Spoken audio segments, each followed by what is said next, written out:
Խնդիրները սկսվել են վաղուց, իմ պատկերացմամբ, իմ ընկալմամբ, դա եղել է խնդիրները առաջացել են առաջին կալանավորման շրջանում 2024 թվականին։ Հետո ես տեղակ էի, նաև որպես ընտանիքի հարազատ, տեղակ էի, որ Նարեկը պատրաստվում էր վիրահատվել դեկտեմբերի ամսին էր նախատեսված դա, նաև ինչ-որ առումով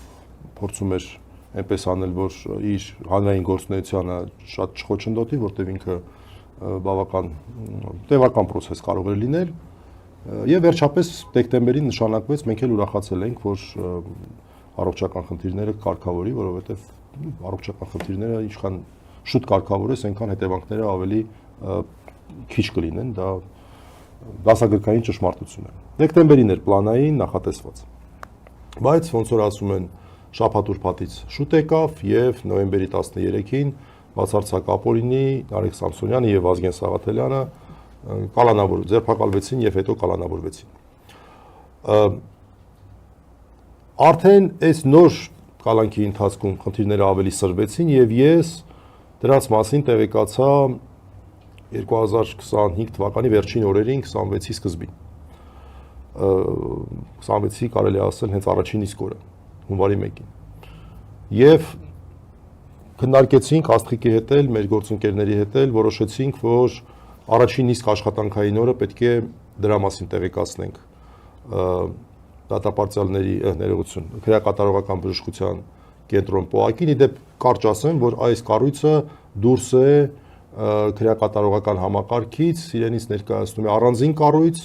եւ առողջապահության նախարարության ներքո է գտնվում, այլ ոչ թե արդարադատության։ Մենք որոշեցինք, որ առաջին իսկ աշխատանքային օրը պաշտոնապես տեղեկացնենք կառույցին եւ նաեւ նախապես խոսելով իհարկե բուժող բժշկի հետ միջնորդենք դա մեր իրավունքն է, որպեսզի նրանք թույլատրեն բուժող բժշկի այցը եւ զննությունը։ Դա կատարեցինք հունվարի 5-ին, առաջին աշխատանքային օրը։ Ես ուզում եմ հատուկ նշեմ, որտեղ սա իմ անձնական փորձառությունն է, իսկապես մենք գործ ենք ունեցել, եթե բժիշկների մասին ենք խոսում, մենք գործ ենք ունեցել մարդկանց հետ, ում հետ ես շփվել եմ, որևէ մեկից որևէ բողոք չկա։ Մարդիկ եղել են պրոֆեսիոնալ, մարդիկ եղել են սրտացավ։ Եվ նույն ժամկետների հետ կապված ասեմ, որ չենք կարող մեղադրել տենց շատ ուշացնելու մեջ, որտեղ ամսի 5-ին դիմումը մուտքագրեցինք, առանձին խոսեցի, նշեցին, որ լրացուցիչ փաստաթղթեր են պետք արագացնելու համար, դրանք ամսի 7-ին մուտքագրեցինք, բայց ես հատուկ ասեմ, որ ես կարծում եի, որ սրա կարիքը չէր լինի, ուղղակի այտենց հաճախ են լինում, որ փաստաբանները ինչ-որ քայլեր են անում, որի կարիքը չի լինում, որտեղ մենք նորից ասեմ, վստահ ենք, որ ամսի 9-ին Նարեկը հայտնվելու է տան առնվազն տնային կալանքի պայմաններում, դա վատագույն տարբերակներ, որ մենք քննարկում էինք, որտեղ վերաքննիչը արդեն տնային կալանքի մասին խոսել էր նոյեմբերի 13-ի դրությամբ, եւ այս որոշումը երբ ամսի 9-ին կայացվեց, մենք այսպես ստիպված եղանք մեր արդեն իսկ ներկայացված փաստաթղթերով սկսված գործընթացը առաջ տանել։ Ըստ կարգի Նարեկի բժիշկը, որի մոտ ինքը բուժում էր անցնում, թույլատրեցին այցելեց, նաև բժշկի գրաֆիկին համապատասխանեցնելու առումով այդտեղ մեկ օր, այդ 10 օրից մեկ օրը մեր վրա էր, որտեղ նա թույլատրությունը կար արդեն երկուշաբթի օրը։ Երկուշաբթի օրը կար, երեքշաբթի օրը նախատեսված էր այցելություն, բայց չհաջողվեց, չորեքշաբթի օրը այցելեց։ Չորեքշաբթի օրը այցելեց եւ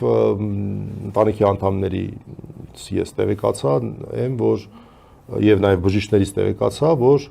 բավական արագ, ես հիմա տերմինների մեջ չեմ ուզում մտնել, այստեղ բժշկական տերմիններ կան, կարող է ինչ-որ մի բառ ասեմ, որ այնքան էլ այսպես ճիշտ չլինի, բայց ամեն դեպքում այսպես կենցաղային լեզվով ասեմ, որ բժշկի համոզմունքն այն է, որ օր առաջ պետք է կատարվի այդ վիրահատությունը։ Այնտեղ տերմին կա, որը նշանակում է, որ եթե դա գրվում է, ուրեմն պետք է անմիջապես կյանքին անմիջական վտանգ է սպառնում եւ դա նշանակում է անմիջական ուրեմն ներգրավում, կյանքին անմիջական վտանգ եւ դրանից մի խազ կարող եք վերև համարել, այսպես ասենք։ Բայց հնարավորինս արագ, որովհետեւ ամեն օր այս առողջական խնդիրը ավելի է խորանում։ Ինչու՞։ Որովհետեւ հացադուլը, այս էլի ես բժիշկների հետ եմ խոսել, հացադուլը նպաստում է հիվանդության խորացմանը, իր հերթին հիվանդությունը նպաստում է հացադուլի ընթացքում հյուծման արագացմանը։ այս փոխադարձ այս խնդիրը կա։ Ես երեք եմ խոսել բժիշկների հետ արդեն արմավիր քրեակատարողական հիմնարկում, դա իմ կողմից նշված պոակի առանձին ստորաբաժանում է, նորից նշեմ, որ որևէ բողոք ես չունեմ, շատ մանրամասն, շատ բոլոր իմ հարցերին պատասխանել են, նշել են, որ պետք է լրացուցիչ հետազոտություններ անցկացնեն, 3 լրացուցիչ, առնվազն 1 հետազոտություն էին անցկացնում, արել են, չէ՞։ Հա։ Լրացուցիչ հետազոտություններ անցկացնեն եւ նշեցին, որ ընթացակարգով առնվազն 10 օր տևելու է։ Ես սա չեմ հասկանում անկեղծ ասած, որովհետեւ օքեյ, ասենք թե այդ ընթացակարգերը կան, բայց չէ որ այստեղ խնդիրն այն է, որ ամեն մի օրը հաշիվ կարող է լինել։ Եվ մենք նաև սրա մասին ենք խոսում, առանց կոնկրետ մեղադրելու մարդկանց հանրային ուշադրությունն ենք հրավիրում այս հանգամանքի, որ մենք գործ ունենք քաղբանտարկյալի հետ, այս պահին միակ քաղբանտարկյալն է, որ հացադուլի մեջ է գտնվում, որը ունի լուրջ առողջական խնդիր, առողջական խնդիրը առաջացել է վաղուց, այնպես չի որ մենք հիմա ենք սրա մասին բարձրաձայնում, դրա մասին պաշտոնապես հայտնած չենք եղել, հայտնել ենք, ես արդեն նշեցի, եւ ամեն մի օրը հաշիվ է։ Սա հանրային սեփականություն պետք է դառնա այս խնդիրը եւ մենք այս իմ կողմից ներկայացրածի հիման վրա որոշակի նաև ակնկալիքներ ունենք հանրությունից։ Առաջինը մենք ակնկալում ենք, որ մեր հանրությունը լայն առումով ուշադրության կենտրոնում պահի այս հարցը։ Սա շատ կարևոր է, որովհետև ցանկացած մեկը կարող է նարեկի կարգավիճակով հայտնվի ցանկացած օր։ Մարդը իրականացնում է իր հանրային գործունեությունը, դրա համար ձերբակալվում, կալանավորվում է, ուղիղ մեղադրանքում նշում են հետույք բարի համար, ուղիղ, դա ուղիղ մեղադրանքում կա, այլ բան չկա։ Հետո էլ առողջական խնդիրներ, հետո էլ կալանքի երկարացում բացարձական հիմն մեր համոզմամբ, հացադուլ, առողջական խնդիրների խորացում եւ հիմա մենք կանգնած ենք այս հարցի առջև, թե ինչքան արագ դա հնարավոր կլինի կազմակերպել։ Մեր պատկերացմամբ դրան կարող է նպաստել նաեւ հանրային ուշադրությունը։ Նաև բժշկի հետ մեր խոսակցությունը ես հիմա չեմ ուզում սա պաշտոնական համարել, որտեվ թղթաբանություն տակը չկա, բայց ամեն դեպքում նախնական գաղափարն այն էր, որ մինչև հացադուլից դուրս չգա, հիվանդանոց տեղափոխելը նպատակահարմար չէ, որովհետև որոշակի շրջան է, մի քանի օր է պետք, որպեսզի անձը հացադուլավորը կարողանա այն ֆիզիկական վիճակի բերվել, որ հնարավոր լինի վիրահատությունը։ Ես Էլի եմ խորհրդակցելու բժիշկների հետ, բայց իմ համոզմամբ այդ շրջանը շատ ավելի արդյունավետ կարող է անցնել հենց հիվանդանոցում։ Հենց հիվանդանոցում, այլ ոչ թե քրեակատարողական հիմնարկում։ Ես կարծում եմ, որ սա դժվար է վիճարկել։ Առավել եւս ասեմ, որ Նարեկ Սամսոնյանը շատ վճռական է տրամադրված իր հացադուլի մասով եւ ես հույս ունեմ, ես ուղիղ ասեմ այսպես, ես հույս ունեմ, որ եթե նա հիվանդանոցում հայտնվի, այդ ժամանակ իսկապես հնարավոր կլինի նրան